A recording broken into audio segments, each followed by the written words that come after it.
Thank you for joining me on Create with Chris. I painted up this reindeer plaque and loved how it turned out. It's super easy to do, so if you're looking for a project to do in a quick afternoon, grab your brushes and let's get started.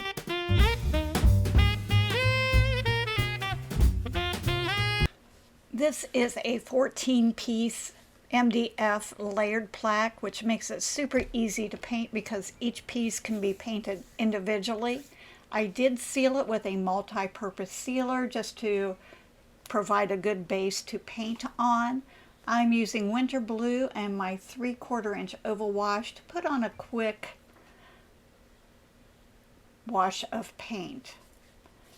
Now I'm just adding a little more depth to that. I wanted it to look kind of like a blizzardy day, so I'm slip-slapping the winter blue and sand gray, just kind of here and there, blending them in so that there's no patchy areas. It's blended softly, but it's light and dark, almost like a blustery day. Once I get all the paint added in, I'll just take a clean brush and gently blend it together so it just looks kind of windy and blustery. I'm misting it. I did dry it well, but I'm misting it with water, and I'm using my splatter brush to splatter sand gray. And this will make those splatters of paint just quietly diffuse so they look more distant instead of the strong sprinkles of snow. Give it a quick dry. It'll take a little bit to get that to dry because it is rather wet. And you can see how soft that is. I wanted to add a little more of that wintry feel, so I am using my snowflake background stencil and Snow White. I've loaded my number 6 Spectacular stencil brush with sand gray. I want to keep these snowflakes rather quiet and soft in the background, so I'm just doing a dry brush. I loaded my brush, wiped it over a paper towel, and then just gently kind of swirl it over the stencil. These images aren't going to be real strong, and you can see I skipped the solid ones. I didn't want them to be that pronounced, so I just went to a different snowflake to fill in that area so it wouldn't be quite so such a bold snowflake.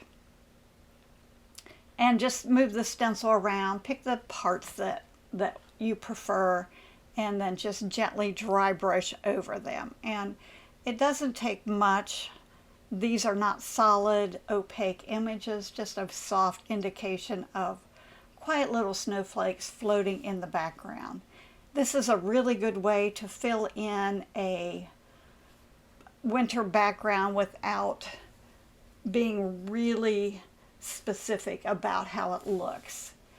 I did want to have some stronger snowflakes, so I'm using my Spectacular stencil brush and Snow White. I loaded it well with the paint, wiped it over a paper towel just to remove the excess paint. That's going to prevent it from going underneath the stencil and bleeding, but I wanted to add stronger snowflakes, so I'm pouncing instead of dry brushing. I did pick and choose which snowflakes I wanted to use and placement. I just thought it would be fun to have bolder snowflakes kind of scattered about. They're still rather random, but I just kind of chose the placement. I know there's going to be letters back there and the reindeer, but it was just kind of a fun way to add those in there, kind of staggering the different sizes as well as placement. And then after I did a few, I decided it probably really wouldn't have made a difference. So it was just mostly an experiment on my part to see if that would look better if I was really particular about placement. And I think either way it's going to look good. This plaque is such a fun design because I was thinking also in the background, instead of falling snowflakes, it would be fun to paint a little winter scene, like a little bit of a pine trees and snow piles, maybe even a snowman in the distance, a little moon, Santa and a sleigh kind of flying by. There's a lot of different things that can be added to this background. If you do decide to do something a little different, just keep in mind letter placement, because that does make a difference on where the different objects in the background should be placed. I thought it would be fun too to do some pine needles just kind of hanging down, maybe a couple ornaments. So there's a lot of different options with this background. I did want to do snowflakes kind of spilling off the background so that they went behind the border, and kind of left the area where the reindeer is going to be placed. I wasn't too fussy about putting snowflakes there because I didn't want them to be in an awkward place. I decided if I needed to add more in that area, I could do it after this. I knew exactly where the reindeer was going to be positioned. Picked up my splatter brush, and I love this splatter brush, guys. It is so nice. It's very controllable, and I don't get my fingers messy, but I'm splattering Snow White really heavily. I want this to be a strong, snowy day. And can you see how those snowflakes that were stenciled on with the sand gray just become almost a little ghost of a background? It's just a fun way to create that winter look. The frame is a simple base coat of Snow White, but in order to keep the side edges clean, it's best to apply the paint in the center of the frame and pull it toward the side edges. And that will prevent the paint from running down the sides. After I scooch it out to the edges, then I just take my brush and smooth it out. I'm using the 3/4 inch oval wash. It's a softer bristle brush, and it leaves a really nice smooth coat. I did let it dry and apply a couple coats to make sure it's solid.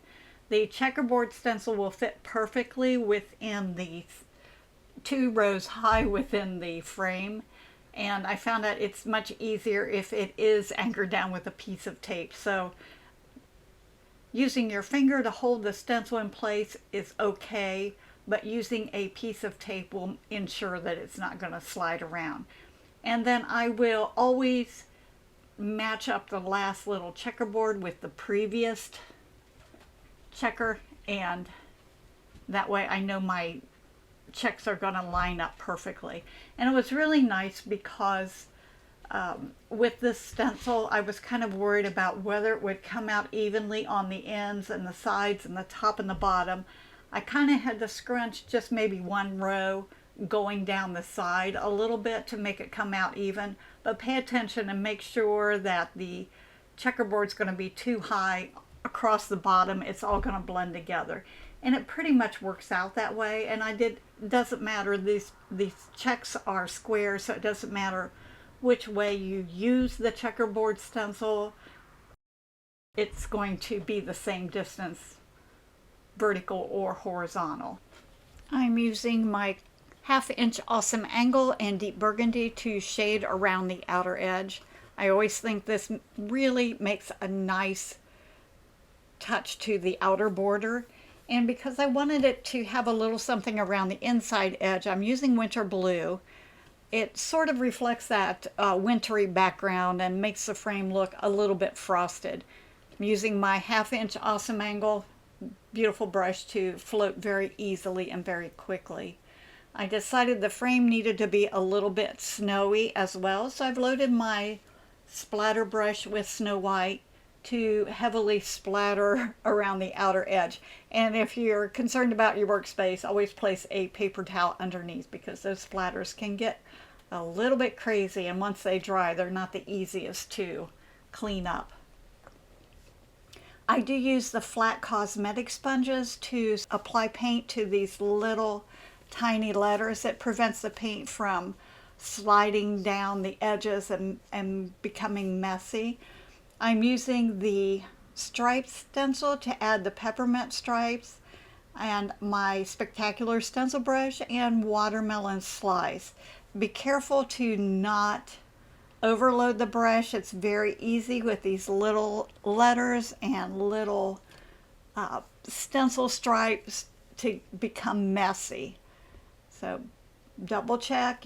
It's always so much easier to go back and add a second coat. To keep those stripes going consistent, I always line up the previous stripes so that they match up and they're continuous across the lettering.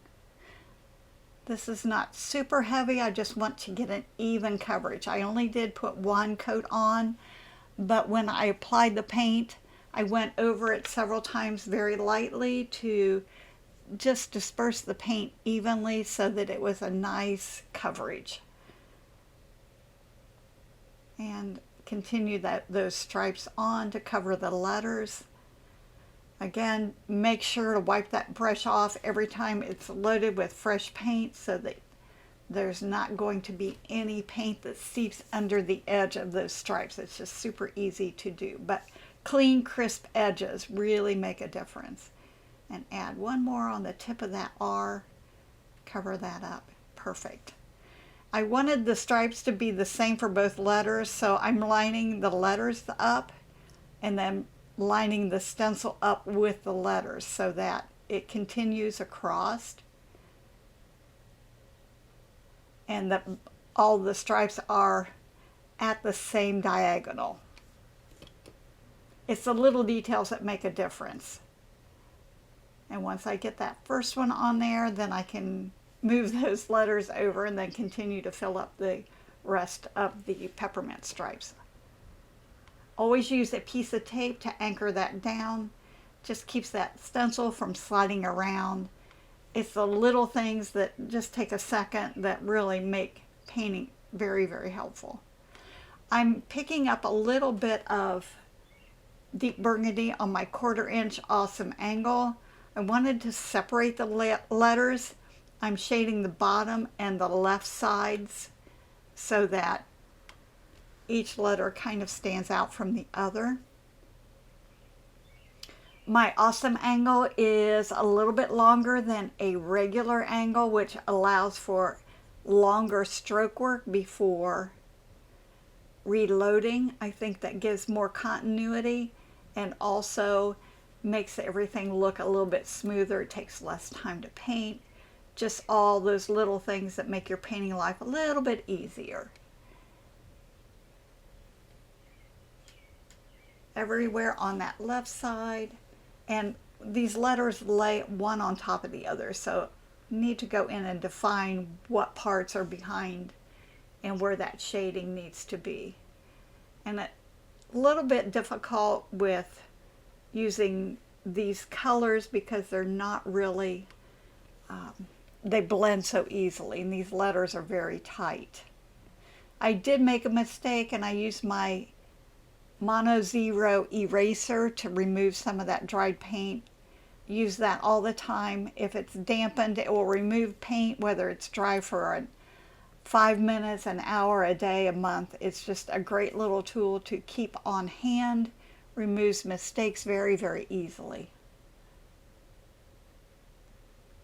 Shading between all of those letters. This is the deep burgundy.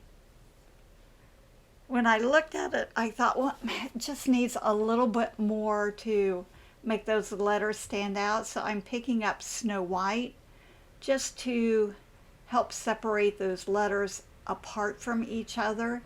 The shading was on the bottom and the left side, so the highlights are going to be on the top and the left side. Did I say the shading's bottom and right? Highlights top and left.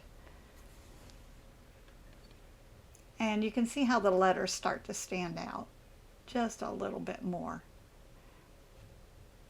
I think when using a bold stripe on letters, it's just a little hard to differentiate between the letters. So it's just going to require a little more attention to the highlight. If you are enjoying this video, please comment, hit the bell, and subscribe. That way you won't miss out on upcoming videos.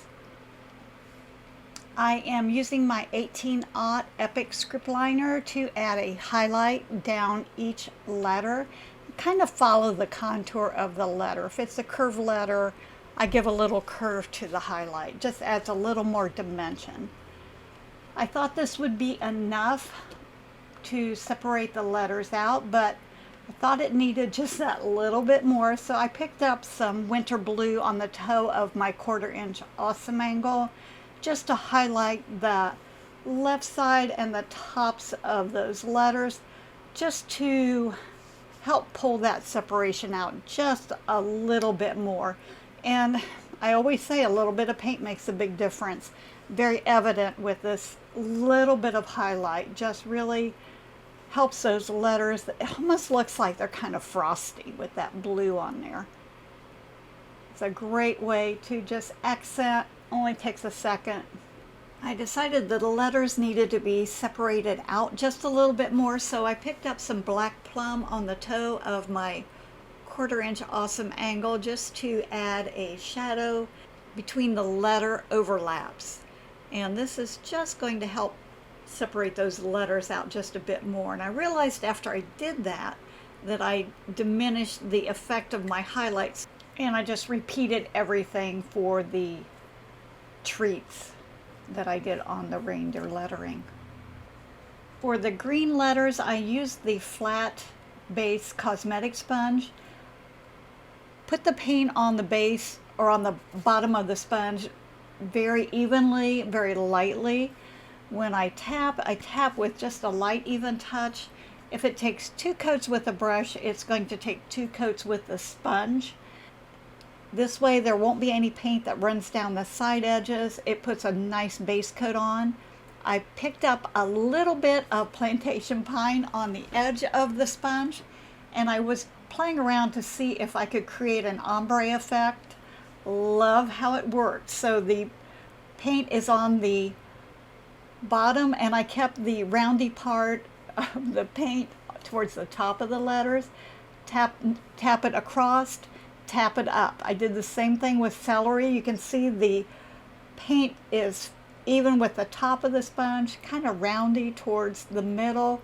And I just start on the tip, pat it on lightly, keep going across, back and forth very evenly. It's important that you go across all the letters and not do just one at a time.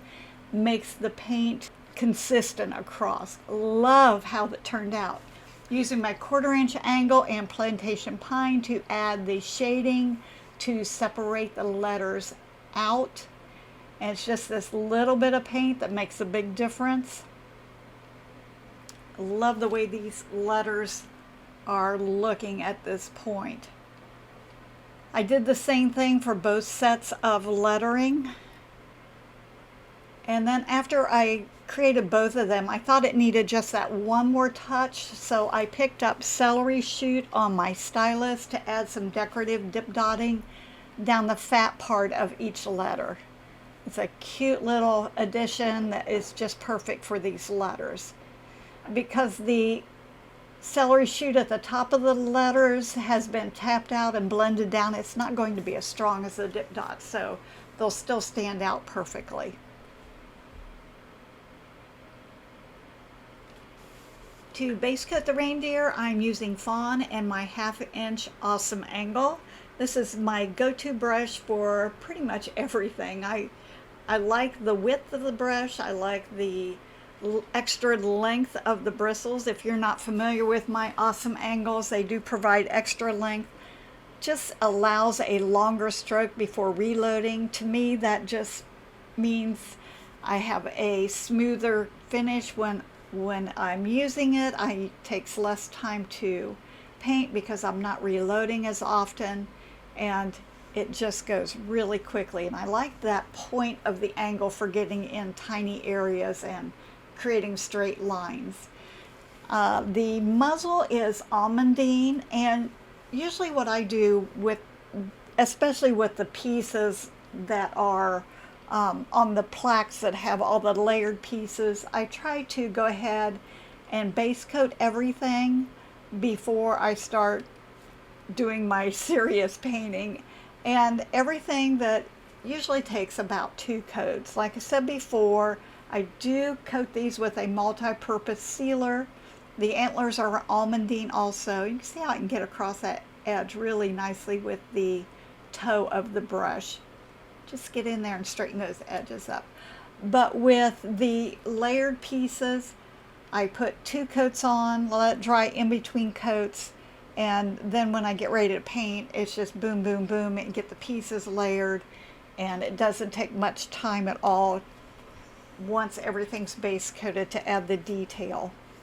The nose is melon, and I like to use that stylus to keep those pieces in place. I went ahead and base coated the berries for the holly leaves while I was at it. I usually try to get all the same color pieces base coated at the same time. It just, the paint's out, it just makes it a little bit easier. The hooves on the little legs are soft black. I just bumped down to a 1/4 inch angle just for a little bit better control. And a nice even coat. Now I'm loading the toe of my 1/2 inch awesome angle with light cinnamon. And I use light cinnamon on the body to shade as well, but because the almondine muzzle is a much lighter color, I kind of back off on the intensity of the shading on it. When I go to the head, bottom of the ears, around the face, I let that strengthen just a little bit more. And I did under his face as well, but his muzzle covers that up, so that's not as important. But I want to make sure that I get a nice float all the way around. Doing the same thing on the antlers. It's mostly on the left side and across the bottom edges and kind of in between, just to help divide them out. And that just a little bit of division really helps. From here on out, we'll start to add the decorative touches. I'm putting a little bit of deep burgundy shading along the bottom and kind of up the right side of the nose, just to add some dimension. And then also, while I have that same color on my brush, I'm going to add some shading on the berries. Using the 1/4 inch awesome angle, had to decide which berry is going to be laying over top of the other berry. Deepen that shading with a little bit of that black plum, and that's the color I used on the lettering, so it just kind of helps to pull that color into other elements of the design, and always helps to repeat colors. This is a little cluster of berries. I wasn't really sure what I wanted to do with it. I knew I wanted it to be white, and I'm using that cosmetic sponge again to do the base coating. If you haven't tried this, it's great because it does put a nice even coverage on. You don't have to worry about drips going down the sides or anything. Kind of adding a little bit of highlight on the top of the head with almondine, and that was a little stronger than I wanted, so I just cleaned my brush and kind of backed it off with a clean brush. Top of the ears, top of the head. Wanted the right side of the shoulders to be shaded across the bottom, and I put a little highlight on the left shoulder just to brighten it up a little bit. The little legs, they have shading of light cinnamon across where the hooves meet. Jumping back to the nose, I just highlighted that top and maybe a little toward the left with melon, blend it in and blend it softly using the 1/4 inch awesome angle. Same thing on the berries, just brighten them up a little bit with melon. And the light colors look a little bit stronger than what they actually are. As they dry, they tone down quite a bit. Adding a highlight across the top of the nose with Snow White and a little tiny dip dot just to help make it sparkle. Same thing on the berries, but I'm using my stylus to do that, just the dip dot and a drag. Using the number 2 oval dry brush to just dry brush a little bit of a almondine highlight on the hooves, and my 1/4 inch awesome angle to highlight the top of the legs with almondine. And these will dry just a little bit lighter. Going back to the muzzle, I'm using Snow White just to brighten up the top edge of the muzzle. Loaded my Epic Script liner with soft black to line down the center of his muzzle. Going back to the antlers, they need a little bit of Snow White just to brighten them up, using the 1/4 inch awesome angle. And because this is white, it does look a lot stronger. When it dries, it'll be just a soft highlight. Usually I'll put a light coat on, then go back, let it dry, and reinforce it a little bit more. It's very washed out. It's easy for me to move it around with my brush before it dries. If you're in an area where the paint dries quickly, this may not work for you, but it's super easy. Now for the eye placement, I usually use my white chalk pencil. That allows me to figure out where I want my eyes. Love using my painter's pal. I'm using the number 3 Spectacular stencil brush. Always put my eyes at a little bit of an angle. Make sure that you wipe your stencil off after each use so that you can see placement more easily. This will take 2 light coats. While that's drying, I just use my Epic Script liner to add the eyelashes and the eyebrows with soft black also. Went back and added the second coat, and now I've loaded the toe of my 1/8 inch awesome angle with winter blue. Love adding just a little bit of blue in the eyes. Adding a sparkle of Snow White, and then I drop down to a smaller stylus tip to add a teeny tiny little comma stroke. I always think it looks a little bit better if the eyes and eyebrows have a bit of shading around them, using my 1/4 inch awesome angle and light cinnamon. Just kind of helps set them in place.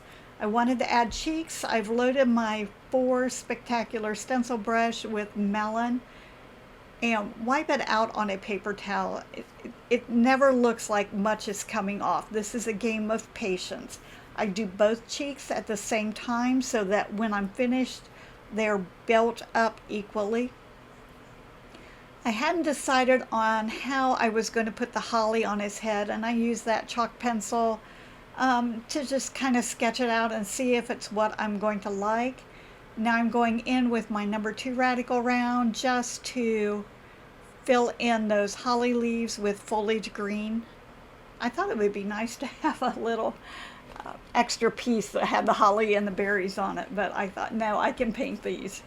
So, sometimes you just need to go back to painting skills and add these in, which are really quite easy to do. I wanted to use my Holly Helper stencil, but it just wasn't quite the right shape, and with the head being cut out, they had to be positioned just so they would fit in there nicely.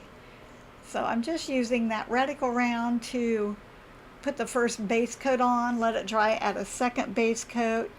This is my 1/8 inch awesome angle in Plantation Pine, and I'm not too worried about the edges. I just want to get some shading in there. It's on the bottom and or the right sides, and I'm just letting that float in just lightly. Because I use such a little bit of paint down the center vein, the opposite side of the center vein, I can go back and add several coats, and it builds it up. I think it looks so much nicer than trying to get one heavy float or one heavy base coat or highlight on. This is Celery Shoot, and as I'm putting this on, I kind of realized that it's blending into the antlers, so I'm thinking I need to go back and add some shading behind the holly leaves just to help create that contrast so they stand out. Just getting the basic highlighting and shading in. I do kind of mess around with these for a little bit because I think because these are painted, they need to be really nicely done. Using my Epic Script liner to sharpen up those edges, which is why I wasn't too worried about them being perfect before. See what a difference that makes, just that little stroke down the center vein. These are all the little touches that just really do make a big difference. Adding those little extra side veins. it's all that little detail. It makes it look like everything was just intricately painted. And adding those in, wow, what a difference. Once I did that, I thought, I needed some stronger lines on the opposite side, so I just loaded the Epic script liner with Plantation Pine just to deepen that shaded side. Really sharpen up those points, because you can add a little curve at the tip, just makes it darling. And this is on the shade. I almost did the wrong side. What a difference. I originally thought I'd put 3 berries, but it just was too many little tiny shapes, so I went back. I was going to do 1, wasn't sure, so I used my chalk pencil to kind of sketch it in to see what size, if that was going to work before I actually stenciled in the berry. I did melon, then top coated it with watermelon slice. I'm going to let that dry and go to the holly layers and shading. I picked the top side, so I'm shading on the bottom and the right sides. And that way my highlights from the top and the left, so that lets me kind of pick where my shading is going to be. There's a lot of layering on top of these leaves, so I needed to keep that in mind. And I didn't go clear to the center because I know that's going to be covered, but I wanted to go far enough in so that if by chance something would show, that it wouldn't be an empty spot. This is celery shoot, basically the same way that I did the smaller holly leaves. Shaded it with Plantation Pine, highlighted it with celery shoot. These colors look so pretty together. Look, I mean, it just doesn't take much at all to add the detail to that. And I think using the Epic script liner to add the little vein work, it always makes a huge difference. Just adds that little delicate touch. Make sure your paint is thin enough that it will flow well off your brush. You should be able to paint quite a few lines before you have to reload. I decided to try shading those little cluster of berries with foliage green, and after I started working on them, I thought that that's exactly what it needed. So I kind of had to pick my upside and my downside and put the foliage green on the bottom side. Needed to highlight it just a bit, so I used winter blue, and those absolutely look beautiful together. Just a hint of color, it doesn't take much. A little bit of paint makes a big difference, and it just added enough to really make all these pieces work together well. See how nice that looks. And the center, the center doesn't show up. What a cute little cluster. I thought his little cheeks needed some sparkle, so I added some dip dots of Snow White. I thought he needed to be happy, so I added a little grin at the bottom of his muzzle with Epic script liner and soft black. Adding some deep burgundy shading on the hollyberry. A little bit of melon to highlight, same as we did on the other berries. Blend it in nicely. Adding some more shading at the base of the holly leaves, around the berry with Plantation Pine, a darker area. A little bit of a highlight on that berry. I used the stylus and Snow White. Here's where I go in to just very lightly add some shading around those holly leaves against the antlers. Just helps those holly leaves kind of pop where that light shading and the light antler areas meet. Go back and fuss if you need highlights a little stronger here and there. I thought I should add some snow on the reindeer, but I was careful. I don't want it on his eyes or too much on his face. That's what I like about this splatter brush. I can go around the edges, don't have to worry too much about getting it in areas where I don't want it to be. And if I do, I just take a damp Q-tip or paper towel and kind of clean those up.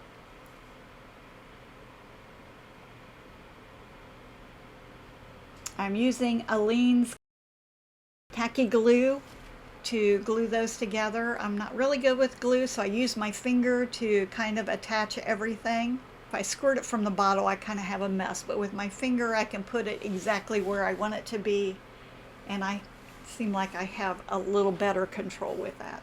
With the tacky glue, it doesn't take too long for it to dry. I use the bigger end of my stylus to go back and add some heavier snowfall. Just kind of helps fill in those empty areas and pull all the snow together.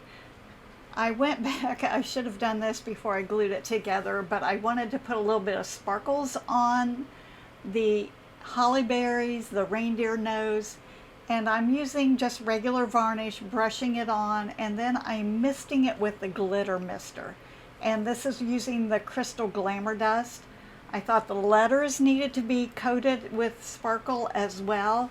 Use that flat cosmetic sponge to just put a nice even coverage of varnish over that, and then mist it with the glitter mister. The glitter mister just puts on a real fine mist of glitter, and you can see here how it just puts it on evenly. Don't waste very much glitter. I did miss a spot, so I went back and touched it up, but I do keep a paper underneath to put excess glitter back in my glitter mister so I don't waste it. But you can see how evenly it coats the lettering. And then I just fold the paper up and pour that back into the bottle. I love how this turned out. It's such a fun project, and I think you'll really enjoy painting it. It would make a wonderful gift. Everything I used is listed in the links below. Please don't forget to comment, ring the bell, and subscribe. I would love to hear from you. I want to thank you for joining me today. I hope you picked up a few new tips, tricks, and techniques to make your painting life a little easier and a lot more fun. As always, I look forward to our next painting adventure together, and remember, a little bit of paint makes a big difference.